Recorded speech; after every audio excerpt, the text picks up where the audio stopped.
crash on that highway bus accident. Dan McCormick, the lone survivor, has been taken to the receiving hospital for observation.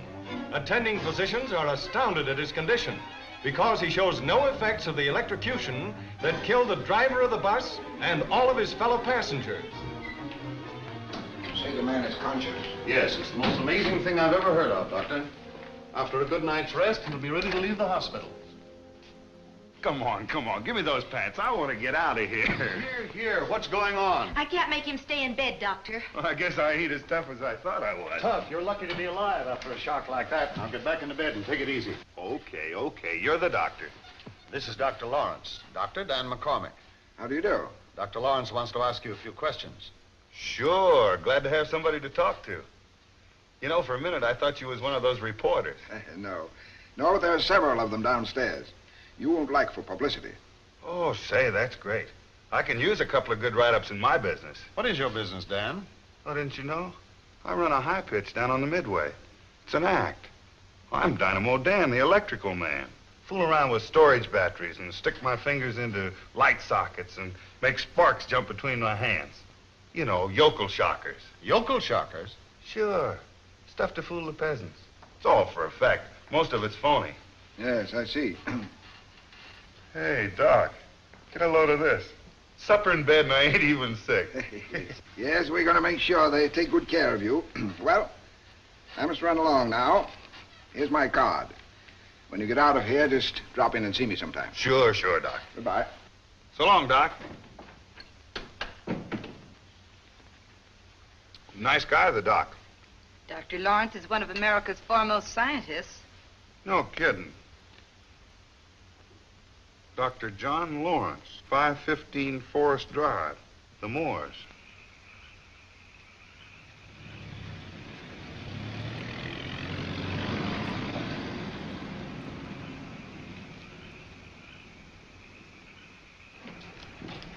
Thank you, Henry. That's all tonight. Thank you, sir.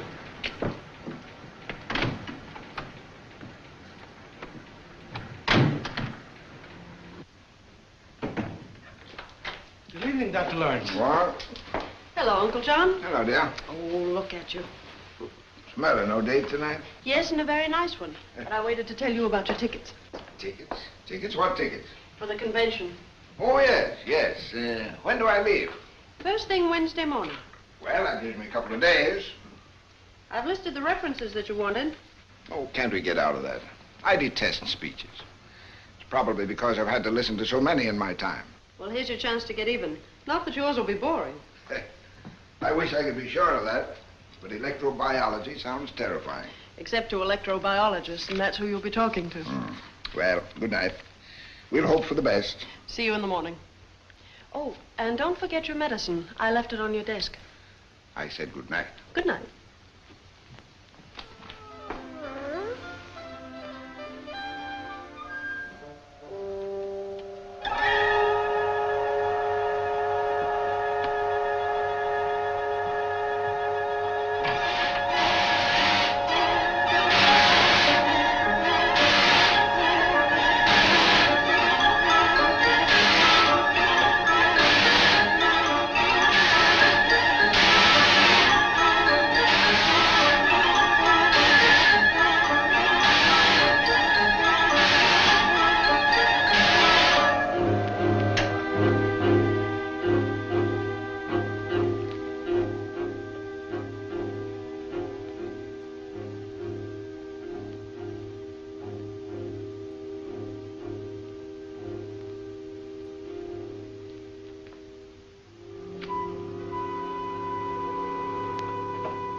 Paul, why don't you give this up? It will work. I know it. With all the constructive things to be done, why do you concentrate on destruction? You call my work destructive? Must we go over that all again? This theory of yours isn't science, it's black magic. I believe that electricity is life, that men can be motivated and controlled by electrical impulse supplied by the radioactivities of the electron, that eventually a race of superior men can be developed, men whose only wants are electricity. But, man, you're challenging the forces of creation. The forces of creation. Ah! You know as well as I do that half the people in the world are doomed to a life of mediocrity. Born to be non-entities.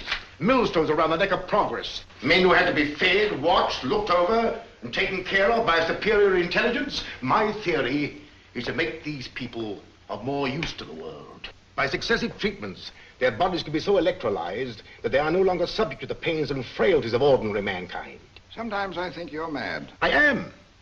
So was Archimedes, Galileo, Newton, Pasteur, Lister, and all the others who dared to dream. 50 years ago, a man was mad to think of anesthesia. 40 years ago, the idea of operating on the brain was madness. Today, we hold a human heart in our hands and watch it beat. Who can tell what tomorrow's madness may be? No one, Paul.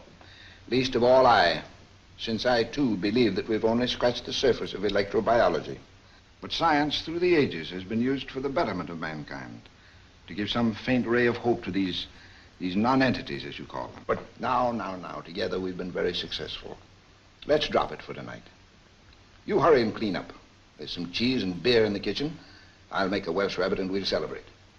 What do you say? All right, John. Good. I won't be a moment.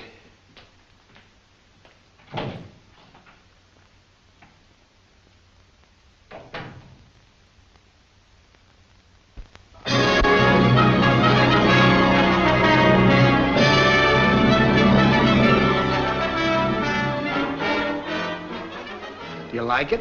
It's terrible. Say, who are you? Mark Adams? Oh, so you're Mark Adams, the big newspaper man. Well, I have something to say to you. You ought to be ashamed of yourself. 5 people killed, and the best thing you can do is write bad jokes under his own power. Oh, well, look, lady, 5 people were killed, and we treated it with the proper respect, but that was yesterday. Now, the Globe Dispatch has a circulation of 300,000, say 1 million readers, and they don't want to read any more about the 5 that died. They want to read about the one that lived, Dan McCormick. Where is he? I don't know what you're talking about. Oh, come.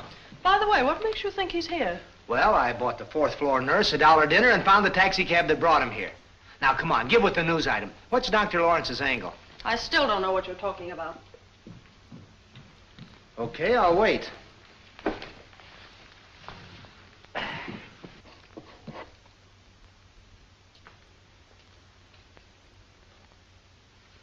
You're wasting your time. There's nobody here. Nobody but us dogs. Say, you must be all right. He doesn't usually make friends so easily. Sure, me and dogs always get along. Now, what are your plans? Oh, I don't know. I was headed for the county fair when that accident happened. I was going to open up my act. Guess I'm too late now. Suppose I have to do something else. In the meantime? Well, in the meantime, there's always that good old $18 a week from the unemployment insurance. Of course, that doesn't start for a couple of weeks. Well, why don't you come and work with me? Huh? I say, why don't you come and work with me? What doing? Well, I've been thinking about that electrical act you used to do. Oh, I already told you that was a phony. Nevertheless, you survived an electrical shock that killed 5 other people. Maybe it wasn't such a fake after all. Maybe you've built up an immunity to electricity. What's that? Immunity? Ordinarily, fatal doses of electricity can't hurt you. Oh, you mean kind of like I was vaccinated against it? Something like that. Some cellular or glandular change has taken place which renders you immune. I'd like to find out what that is. Hey, wait a minute. You don't mean you want to cut me open? No. Just take your blood count, examine your muscular coordination, and study your reflexes. If we can find out what it is that produces this immunity against electricity, we might be the means of saving the hundreds of lives that are lost every year through accidental electrocution. You can live right here, too. You mean I get to eat here, too? Surely. Take it easy until you're well and strong again. That's good enough for me. Dr. Regas, come here a minute. He's my associate. Dr. Regas, I want you to meet Dan McCormick. Good morning, sir. Hiya, Doc. I've been trying to persuade Mr. McCormick to come work with us while we study his apparent immunity to high-voltage electrical shock. Oh, yes, of course. Forgive me, I didn't recall the name for a moment. You're the one... Yes, I'm the one that lived. And I've assured him that we will do nothing to injure his health in the slightest degree. Yes, of course. Well, then let's get to work. What say, pup? You ready, Corky? Go get it, kid. Good morning, Miss June. Good morning, Dan. Lovely day, isn't it? Oh, it sure is. Well, are you beginning to feel at home around here? Yeah. You know, every day around here is like Sunday on the farm. Well, they're not working you too hard, then. No. Why, they just give me a little shot of electricity and feel my pulse and look in my eyes and tap me on the knee. You know how doctors do. Well, doesn't the electricity hurt? No. Well, I used to take more than this 6 times a day when I had my carnival act. You know, Miss June, you look mighty pretty with those flowers in your arms. Thank you, Dan. You remind me of a girl I used to be kind of sweet on. She had a high wire act in one of the big Mac shows. What happened to her? She ran away with the fire eater. Well, don't worry, Dan. I won't do that. Hi, Corky. Come here, kid. Give me that ball. Give me that ball. Give it.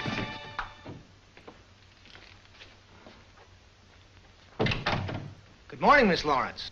Well, you do get around, don't you? How goes the great experiment? Nicely, thanks. How long does a thing like this take? Oh, weeks, months, a year, perhaps. You see, when a scientific discovery is announced to the world, it must be proved beyond chance. Well, you've had a week now. What progress have you to report? Oh, I think we can safely say that the preliminaries have been completed. Well, that's fine. Then we can get to the main bout. What are you doing tonight? Why, Mr. Adams, I thought you were here professionally.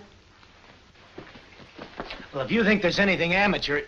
Look, June, you're making it awful tough for me. I'm trying to romance with you, and what do I get? Biology. By the greatest authority in the world. Well, maybe he is. But if you're interested in the subject, I, too, have a few ideas along these lines. Hi. Oh, I hope I didn't interrupt. No, it's all right. I wasn't getting anywhere.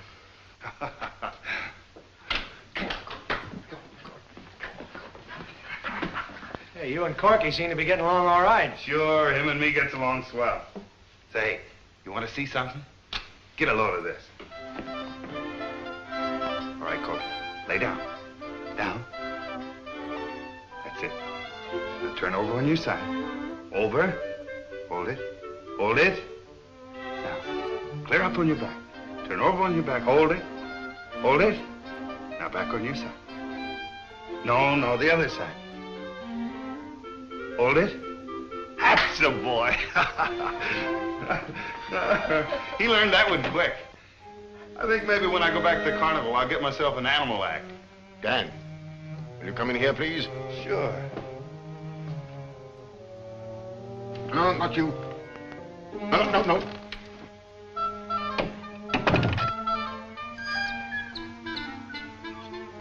I don't like that guy. You don't know anything about him. Do you? I know that much of the success of this laboratory is due to him. He's a genius in his line. Maybe. But I'll bet he spent his childhood sticking pins in butterflies. What do you think, Corky?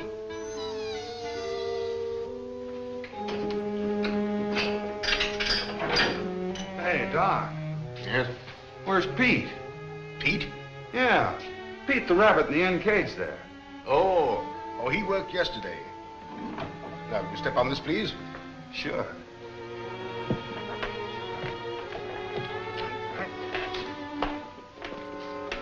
Say, ain't we gonna wait for Dr. Lawrence? Dr. Lawrence is away for a few days, attending a scientist convention. He left full instructions about the experiments. Now, just relax.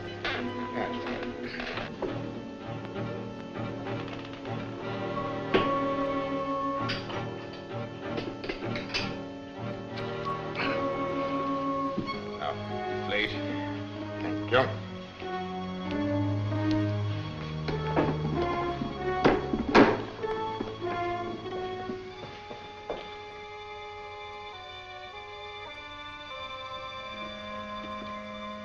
Just relax.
perfectly all right. You can get up now.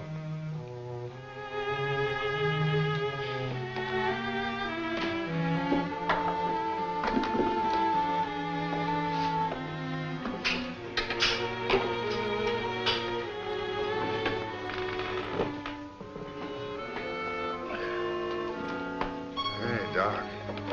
What happened? Must have dozed off for a minute.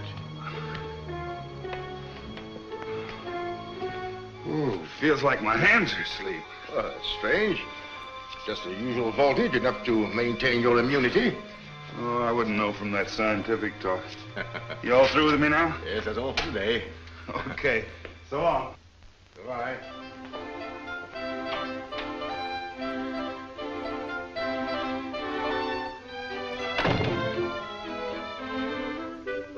Hiya, Corky. Come on, kid, let's go, huh? What's the matter? Come on, Corky. Come on, kid. Come on, I won't hurt you.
It's good to be home.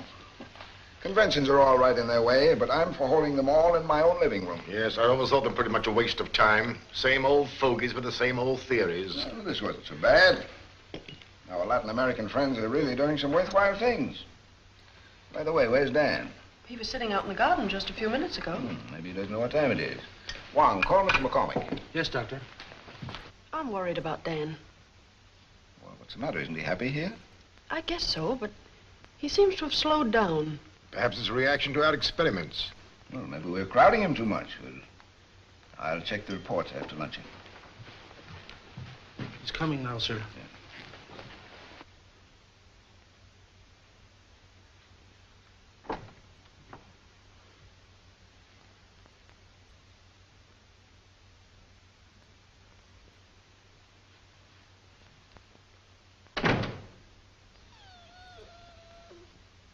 How are you, Dan? Did they take good care of you while I was away?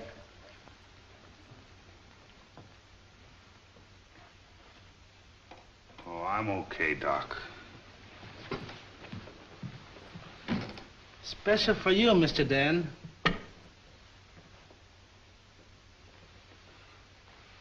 No, thanks. I ain't hungry. Finish your lunch, Doctor. I'll take care of him.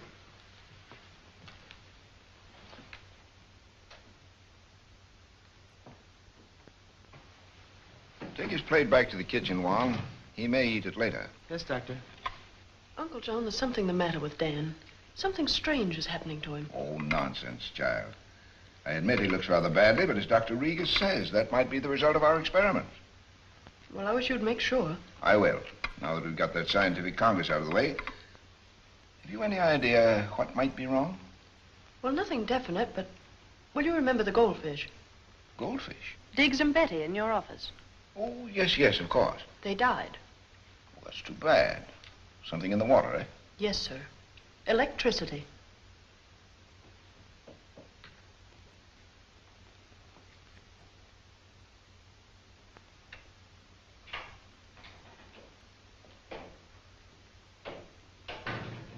Paul, look here.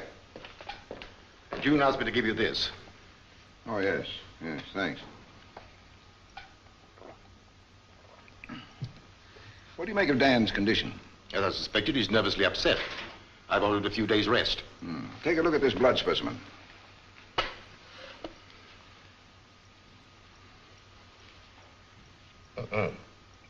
Seems to be way below normal in corpuscle count. That was taken from his arm this morning. Nothing much like the specimen we took from him when he first arrived, is it? No, it isn't. I don't know what to make of it. Have you kept a record of the treatments? Of course. I'll get it.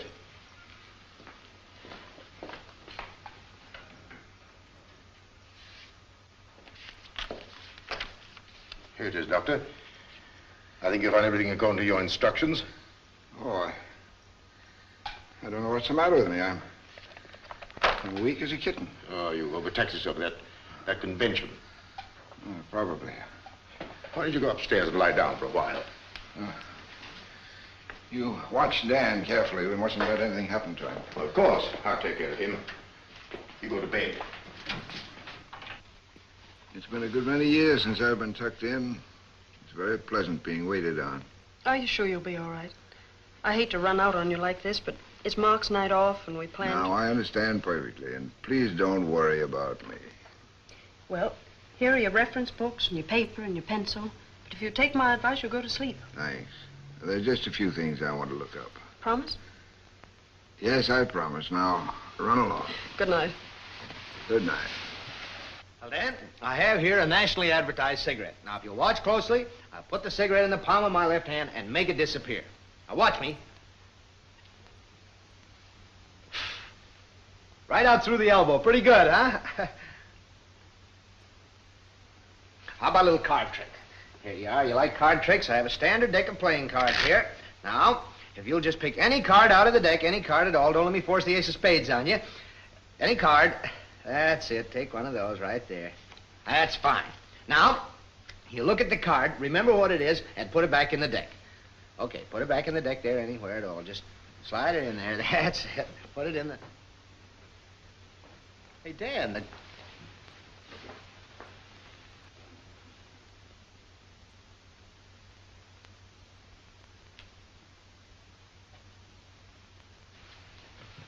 What goes on in here? I don't know. I was showing Dan some card tricks, and I guess I didn't go over so big. How's Dr. Lawrence? Oh, he's much better. I made him promise to go to sleep early. What seems to be the matter with him? Well, overwork, I guess. He was pretty nauseated and awfully weak. Sounds like somebody's been dishing out Mickeys around here. Mickey? Yeah, that's a little thing they give you when your presence is no longer required. Now, where would Uncle John get a thing like that? Dan, I'm ready for you.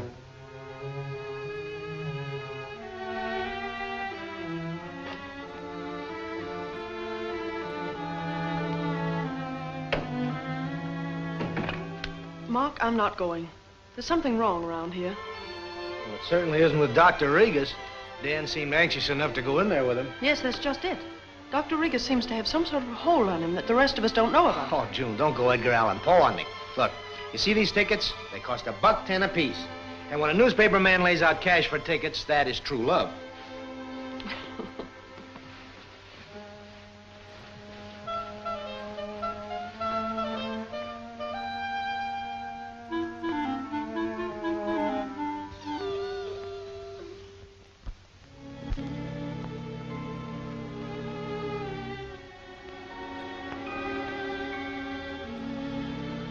Hurry up.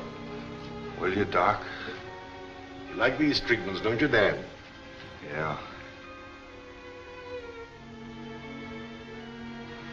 They make me feel strong like I used to. They wear off too quick. Ah, well, we'll fix that. Now, stretch out, please. That's right. This is our final experiment. If we're successful, we shall have proven a theory that will revolutionize the world. A theory that will silence completely those scoffers who babble of trivialities.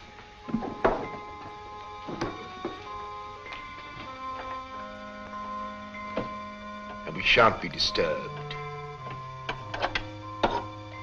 I've taken care of that.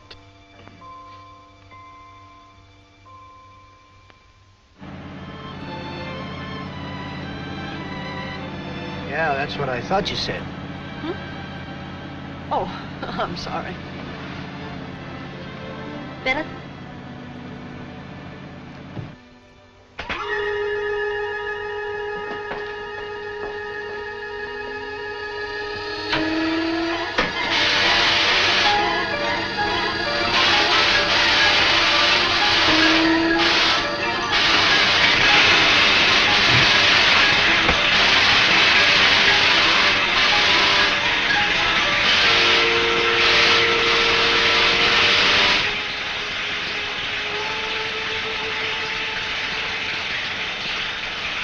Look, June, this is a big night. I've got a lot of important things to do and say. But I can't get started if you're not going to pay any attention to me. Mark, Now, wait a minute. Let me finish. I had this whole routine all worked out. Show, supper, a little music. You know, sort of work up to it gradual like. And now you dust me off with the first pitch. What's the matter? Don't you want to go? Oh, of course I want to go. And I want the dancing, and I want the supper. And most of all, I want to hear what you have to say. But, Mark, I'm worried. Take me back to the laboratory and let me check on Uncle John and Dan and make sure they're all right. And then wind yourself up for some enthusiastic cooperation. Well, now you've made a deal.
Exactly as I say. Step down from there.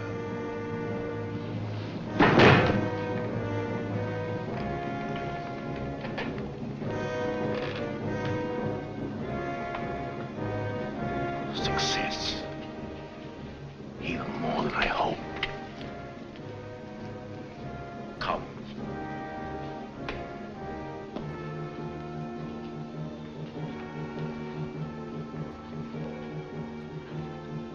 Now, point your finger at that condenser.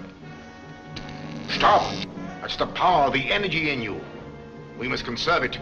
I have prepared for that. Come over here.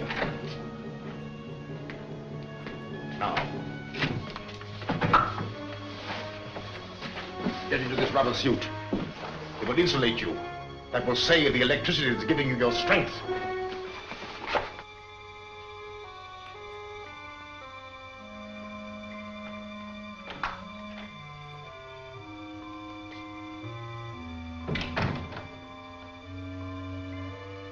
With these rubber gauntlets, your power is safe. Without them, it will run from you into everything you touch. There you are. Not Dan McCormick, but something I created. Obeying my will. I can give you life or take it from you. Paul, what are you doing? Finishing the experiment. That proves once and for all that my theory on electrobiology is correct. Look, there he stands, the shell of a man. electrically alive. Every impulse controlled by me. Come here.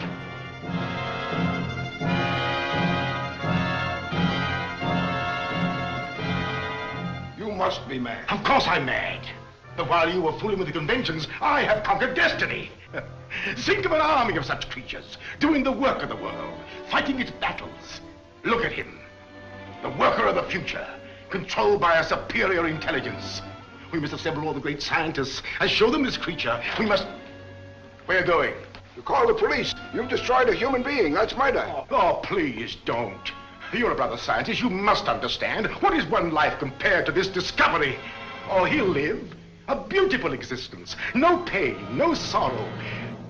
John, don't. Stop him! Dan! Dan! Don't you know me? Let him go! Let him go!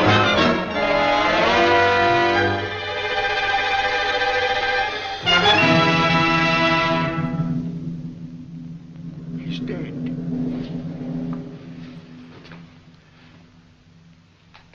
You killed him. Remember that.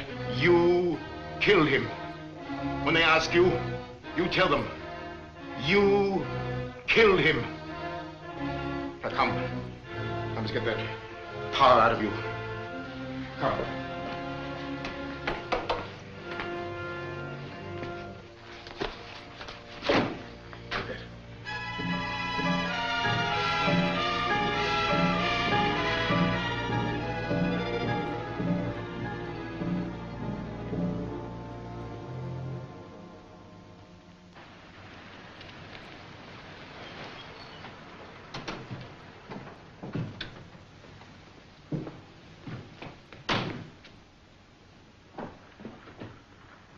You'll remember nothing of what happened except what I told you. You killed him. I killed him. All right, Sugar, take your look and let's get going. Uncle John. What happened? Dr. Lawrence came into the laboratory to check the treatment I was giving our patient. I left the room for a moment. There was a crash. When I came back, our patient was choking Dr. Lawrence. I was too late to help. Do you mean to say Dan killed him? I don't believe it. Ask him. Dan, it's a lie, isn't it? You didn't kill Dr. Lawrence, did you? Well, come on, Dan. We're your friends. Did you kill him? I killed him.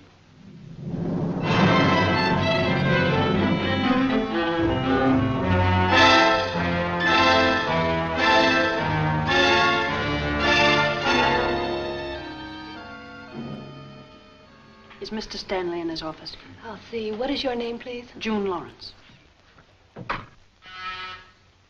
Yeah? Miss Lawrence to see you. Have her come in. Dr. Lawrence, secretary. You go ahead with the preliminaries. Yes, sir. Come in, Miss Lawrence. Mr. Stanley, I want to talk to you about Dan McCormick. Of course, sit down. Now, what about Dan McCormick? Dan didn't kill Dr. Lawrence. Well, he's signing a statement that says he did. I know, but Dan couldn't kill anything. He was kind and gentle, and, well, something has happened to change Dan completely. Something terrible. Must have to make him confess a murder he didn't commit. Now, Miss Lawrence, your uncle died of a broken neck caused by a brutal choking. Powerful man did that. Now, you yourself admit that Dan and Dr. Regas were alone in the laboratory at the time. Have you any reason to suspect Dr. Regas? Oh, I'm all mixed up. Maybe Dan did kill him, but he wasn't himself. Now, wait a minute. Take it easy. How long have you known Dan McCormick? Ever since he came to work for my uncle. Get along all right together? Been out to dances and parties and so forth? Oh. I see what you mean. No, we've never been out together. I'm engaged to Mark Adams of the Globe-Dispatch. Oh, I'm sorry I'm not more coherent in telling my suspicions, but don't treat this like an ordinary killing. There's something tragic behind this. And now with this confession... Of course, you must realize that a confession cannot be accepted by the court as conclusive evidence when the charge is first-degree murder. I still have to prove my case. I know, but you'll introduce the confession, and it's bound to influence the jury. Miss Lawrence, I give you my word that I will do everything I can possibly to help Dan McCormick. Then find out if Dr. Regas has actually been following my uncle's instructions in the laboratory. The district attorney, moving swiftly through the preliminaries, promises a speedy trial in the case of Dan McCormick, the so-called electrical man, accused of murdering Dr. John Lawrence, noted scientist. To expedite matters, he has requested the appointment of a commission to determine McCormick's sanity.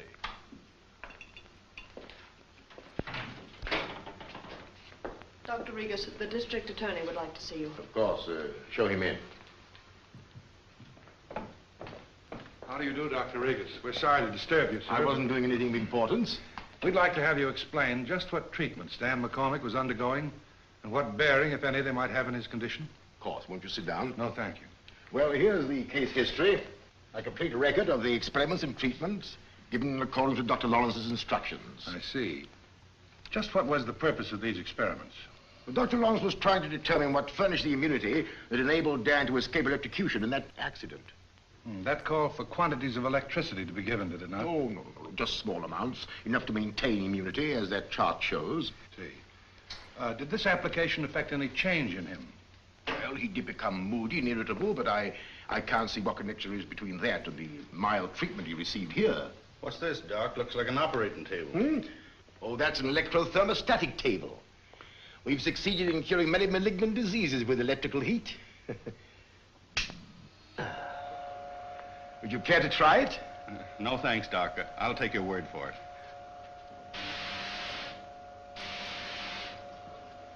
I wish you could tell us what he thinks. Oh, well, all dogs respond to certain vibrations. I remember at my Aunt Hattie's house, that's Aunt Hattie on my father's side, she had little dogs. Oh, it's no use, Mark. I'm worried and I'm scared. I feel sure that Dr. Regas did something to Dan. And I'm worried about what it is, and I'm scared that we won't find out in time. Yeah, so am I, sugar. Well, how about your paper? Won't they help? Don't they want to know what... Yes, if we could go to them with something definite. I tried to tell the chief what we suspected, and he started to call a man in a white coat. Of course. Anyone who commits murder must be momentarily insane. Otherwise, they wouldn't do it. Well, Dr. Regas, thank you for your courtesy. Don't hesitate to call on me anytime I can be of help. Good day.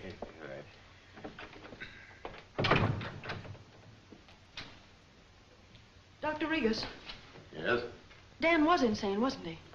They can't hold him legally responsible, can they? That will be determined tomorrow. Yes, but those doctors, they... Don't worry. Dan's interest will be taken care of. The district attorney has invited me to be present at the examination.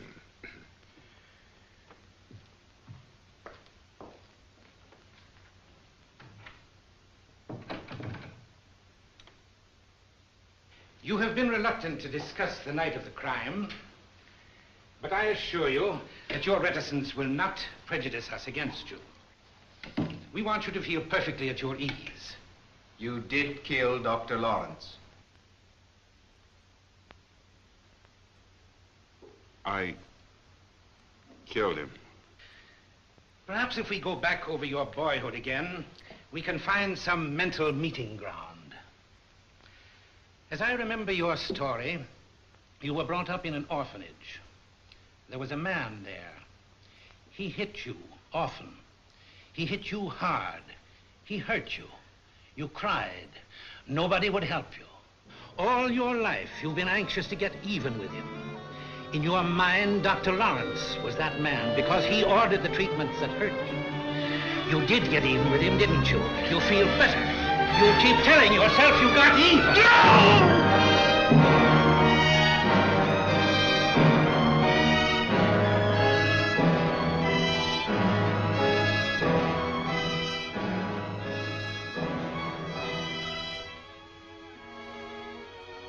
I killed him.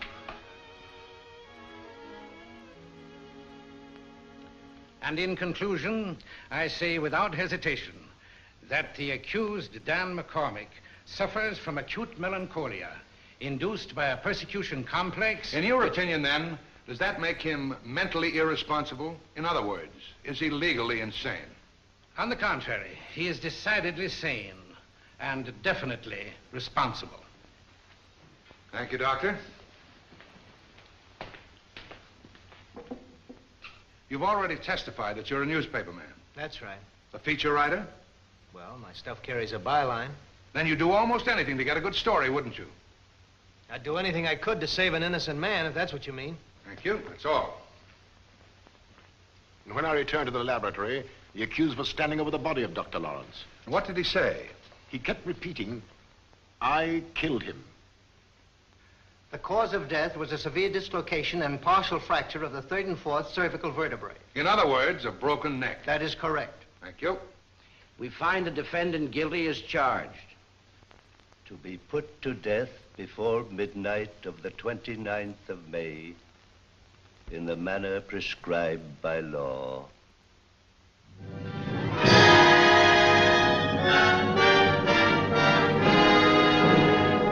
Good evening, ladies and gentlemen. This is your local reporter bringing you interesting highlights on the day's news. First, let's consider the case of Dan McCormick, the man who used to do an electrical act at fairs and sideshows. Well, ironically enough, the last act of his little drama will find him dying in the electric chair, where all the immunity in the world won't help him.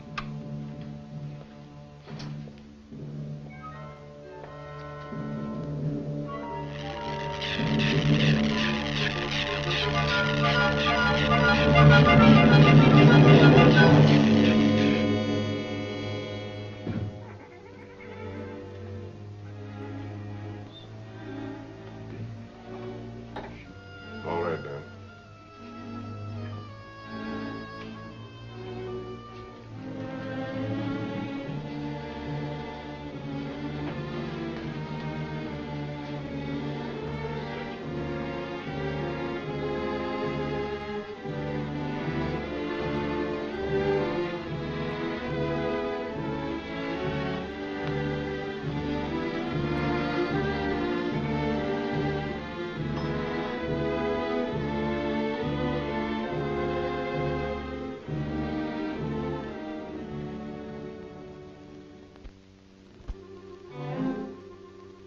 Well, looks like he's on his way. Oh, be careful. What's the matter, getting jumpy? I guess so. These things always get my goat.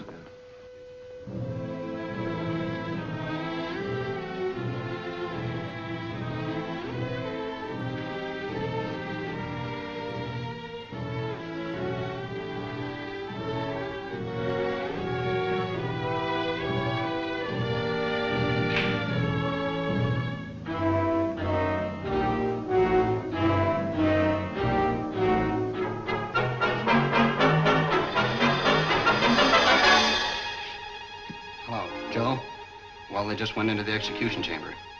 Mart's inside to watch him go. What? Sure, I can speak up. No, there's nothing the matter with my voice. Did you ever cover an execution? Well, that's what I mean.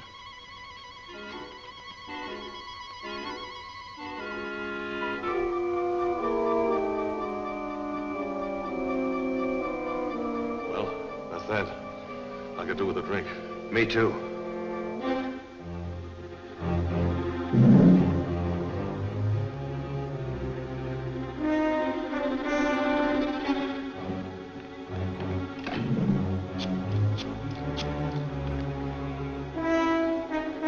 Charlie, what's going on up there? Well, I don't know. Oh, Joe, they gave him 3 shots and he's still alive. Yeah, I know.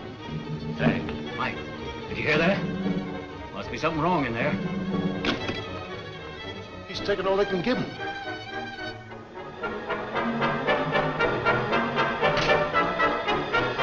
Listen to this, they can't kill him. He just killed 2 guards in the execution chamber.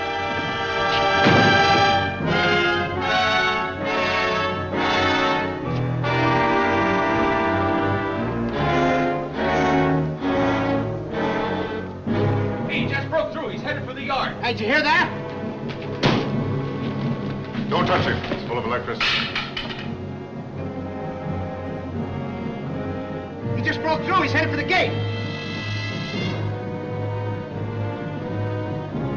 He's got the warden with him. Now, they can't shoot. The poor guy's walking dead. No, the warden can't run. If he starts, Dan will grab him and he'll shrivel up like a potato chip.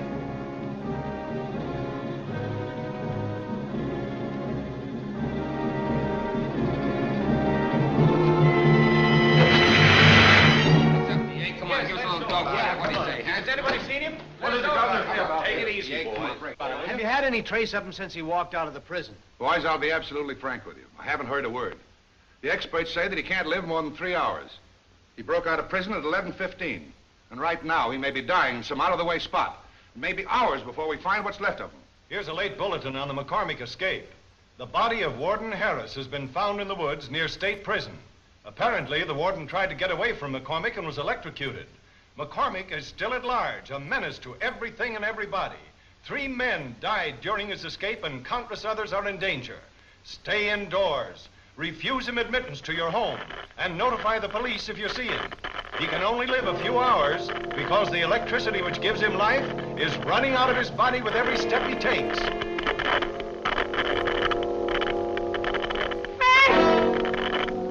Hey!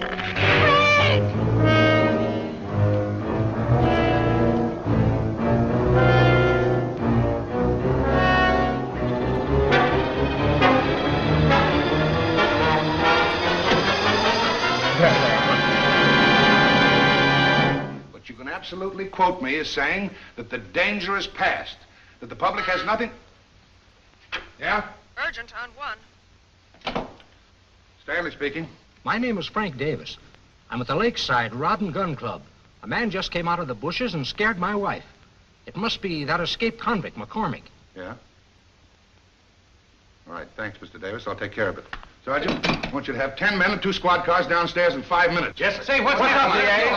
McCormick just scared the life out of some people out at Lakeside. And he's stolen a pair of rubber boots. Rubber boots? Well, then he won't die. Say, well, let me get to that phone. Gangway. Did you say Lakeside? Yes. Well, that's out of Tamor. Yes.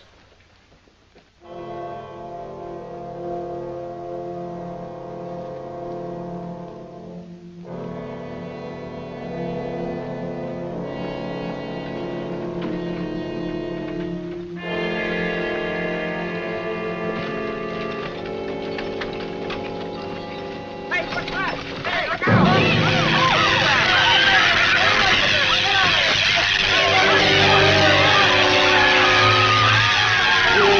Get away, Travis.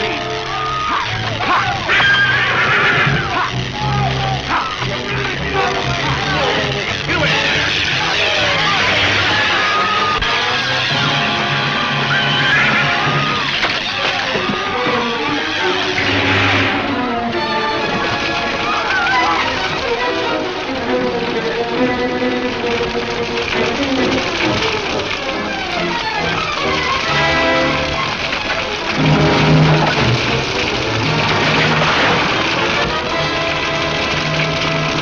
Attention all police and sheriff details. Dan McCormick, convicted murderer who escaped from state prison tonight, is somewhere in the neighborhood of Oak Road and Crescent Drive, the Moors. He's headed for the laboratory. Step on it, Regan.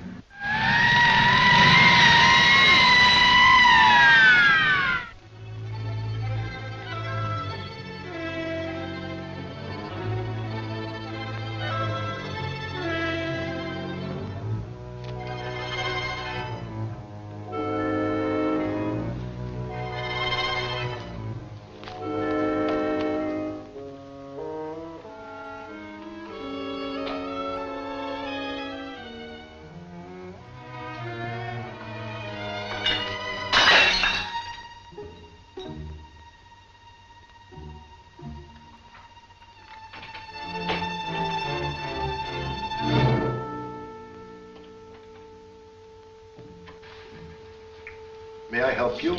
I was just tidying up a bit. How nice. Yes. Well, I think I'll be Is going. this what you wanted? Go on, take it, read it. It contains a most amazing record of the extraordinary experiment that was only completed tonight when Dan McCormick walked away from the electric chair. I knew you'd done something terrible to him. Terrible? Is it terrible that I gave him life? I have made a great discovery, and I present it with a spectacular demonstration. Tonight, the whole world will be talking about Dan McCormick. Not a handful of musty scientists, but the whole world. You mean you deliberately let Dan go to the chair when you might have saved him? Well, at first I intended to, but... No. He really killed your uncle. True, he was under my control at the time and didn't know what he was doing, but he killed him. My efforts at controlling him, in fact, were so successful that the temptation of putting him to this supreme test grew too strong. And they gave him a sanity test. Yes. Ironical, isn't it?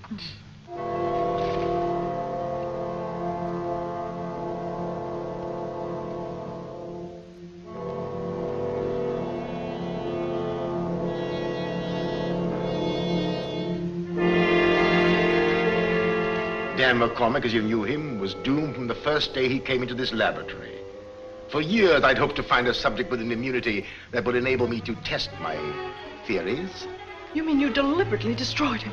I killed one human life in order to prove one great scientific truth. You know, it's a curious fact that ever since my earliest experiments with rabbits and guinea pigs, I've always found that the female of the species was more sensitive to electrical impulse than was the male.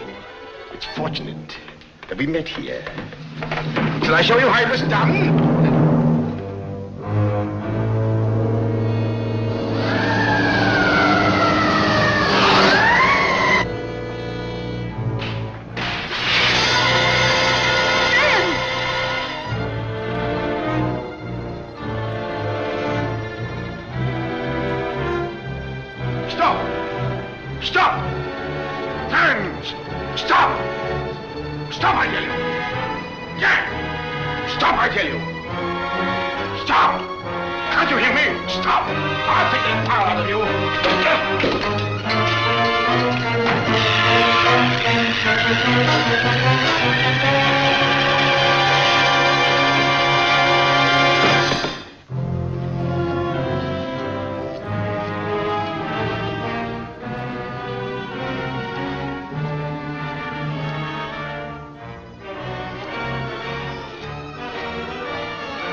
Electrocuted.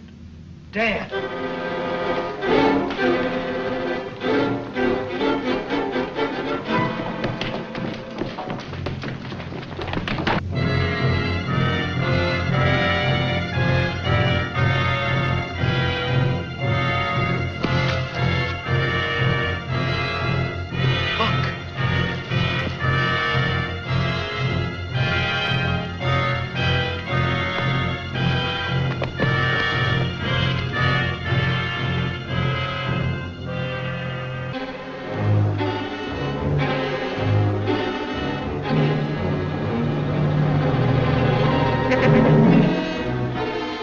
Just started across the field.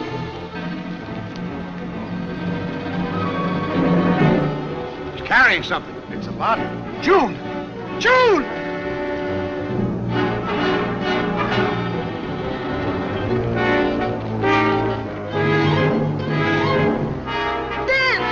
Dan, where are you going? Dan! He's going to hit the fence. Dan! Put me down! Caught on the barbed wire. If it cuts through that rubber suit, he's finished. Dan, get away from that fence!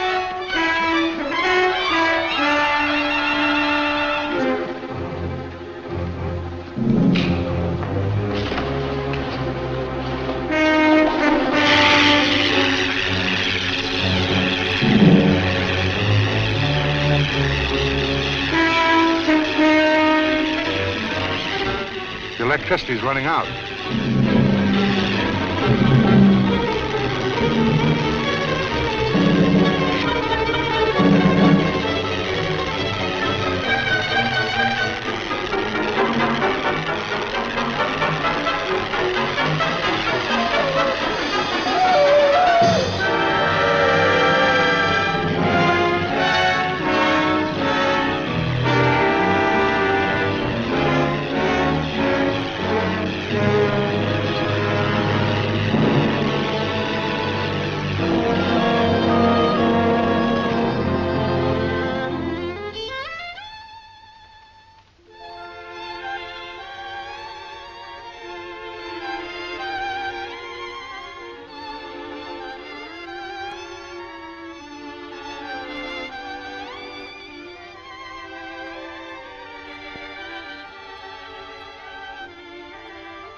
And when Dan carried me out of the laboratory, I held on to it.